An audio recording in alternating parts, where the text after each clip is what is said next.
एकांत में बैठना कितना अच्छा लगता है ना कोई शोर, ना कोई चिंता, बस ये हवाएं और ये शांति।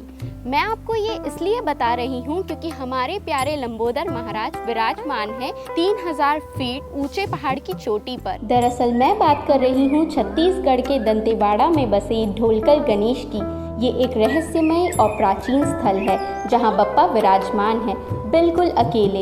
इसलिए यहाँ पहुँचना इतना आसान नहीं। वहाँ पहुँचने के लिए करनी पड़ती है 5 किलोमीटर की कठिन चढ़ाई। इस यात्रा के दौरान घने जंगल, झरने और चट्टानें देखने को मिलते हैं। ऐसा कहा जाता है कि बप्पा का ये मंदिर करीब 1000 साल पुराना है, जहाँ उनकी प्रतिमा ढोलक के आकार की है, इसलिए नाम ढोलकल पड़ा। मान्यताओं के अनुसार इस पर्वत पर भगवान परशुराम और गणपति बप्पा के बीच भयंकर युद्ध हुआ था, जिसके बाद परशुराम के हाथ से किए गए प्रहार से बप्पा का एक दांत आधा टूट गया और तब से ही उन्हें एक दंत कहा जाता है।